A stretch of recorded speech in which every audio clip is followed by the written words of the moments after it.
ஆண்டவர் எதிர்பார்க்கணும்னா reasonable worship பண்ண, அர்த்தமுள்ள ஆராதனை செய். ஆராதனை ஒரு மாதிரி, உங்க வாழ்க்கை ஒரு மாதிரி இருந்தா ஆண்டவர் மனுஷனே ஏத்துக்க மாட்டாங்க போது ஆண்டவர் எப்படி ஆராதனை ஏத்துப்பாரு?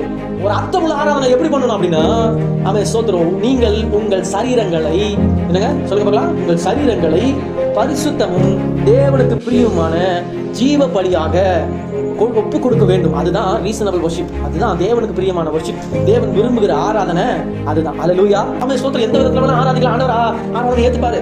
சான்ஸே இல்லை. ஆண்டவர் எல்லா விதத்திலையும் ஆண்டவர் அவன் ஸ்தோத்திரம் ஏற்றுக்கொள்ள மாட்டார். எல்லா ஆராதனையும் ஆண்டவர் அங்கீகரிப்பாரா? இல்ல அங்கீகரிக்க மாட்டார், அங்கீகரிக்கவே மாட்டார். அல்லேலூயா. பவுல் என்ன எழுதுறாருன்னா, நீ வாயை திறந்து ஆண்டவரை துதிக்கிறது ஆராதனை என்றாலும் உன் வாழ்க்கையே ஆராதனையா, உன் சரீரமே நான் ரட்சிக்கப்பட்டிருக்கேன், நான் இப்படிதான் வாழுவேன், தேவனுக்கு பிரியமாக நடப்பேன் அப்படின்னு நீங்க நடக்குறீங்க பாத்தீங்கன்னா, அதுவே ஆராதனை. தேவன் விரும்புகிறதோ பணத்தையோ அவன் பொருளையோ இது எல்லாத்தையும் கட்டிலும் ஆண்டவர் பலி செலுத்துகிறது காட்டிலும் என் சரீரம் தேவன் தங்குற ஆலயம். இந்த சரீரத்தை என்னால முடிஞ்ச வரைக்கும் பெஸ்ட் ஆண்டவர் சாக்ரிஃபைஸ் பண்ணு. என்னால முடிஞ்ச வரைக்கும் அவன் சோத்திரம் இந்த சரீரத்தை எவ்வளவு பெஸ்டா என் ஆண்டவர் திறந்தா நான் அவன் சோத்திரம் உள்ள வந்து அவர் வாசம் செய்யற அளவுக்கு என் சரீரம் இருக்குதா, அதுதான் ஆராதனை.